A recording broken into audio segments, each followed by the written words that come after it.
แจ้งเซิร์นถึงหัวหน่วยธุรกิจผู้ประกอบการและบรรดาห้างห้านภายในแขวงจำปาสักเรื่องเซิร์นเข้าร่วมงานวางแสดงจำหน่ายสินค้าการค้าการลงทุนและการท่องเที่ยวลาวเวียดประจำปี 2026 ในงานกองประชุมหัวมือด้านการค้าการลงทุนและการท่องเที่ยวเพื่อส่งเสริม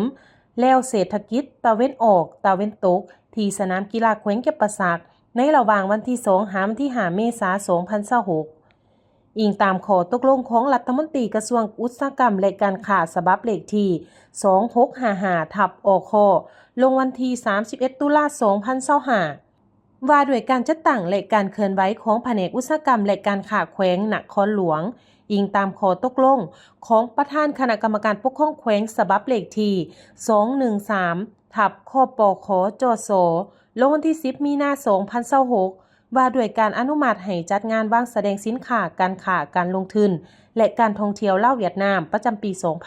2026 แผนกอุตสาหกรรมและการค้าแขวงจำปาสักขอถือเป็นเกียรติแจ้งเชิญมายังหัวหน่วยธุรกิจผู้ประกอบการและบรรดาห้างห้านภายในแขวงจำปาสักที่มีความสนใจจะเข้าร่วมงานวางแสดงและจำหน่ายสินค้าการค้าการลงทุนและการท่องเที่ยวลาวเวียดนามประจำปี 2026 ที่สนามกีฬาหลัก2นครปากเซ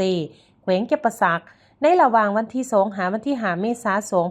2026 ติดต่อพัวพันแผนกอุตสาหกรรมและการค้าแขวงจำปาสักเบอร์โทร 85620999855 และขอเชิญชวนนักธุรกิจผู้ประกอบการชาวค้าขายและพ่อแม่ประชาชนพนักงานทหารตำรวจและนักเรียนนักศึกษาเข้าเที่ยวชมงานวางแสดงและจำหน่ายสินค้าดังกล่าวที่จะจัดขึ้นในระหว่างวันที่2 ถึงวันที่ 5 เมษายน 2026 ที่สนามกีฬาหลัก2นครปากเซแขวงจำปาสักในนั้นจะมีสินค้าหลากหลายที่มาจากสาธารณรัฐสังคมนิยมเวียดนามราชอาณาจักรไทยและราชอาณาจักรกัมพูเชียดังนั้นจึงแจ้งมายังท่านเพื่อเข้าร่วมงานวางแสดงและเที่ยวชมในงานดังกล่าว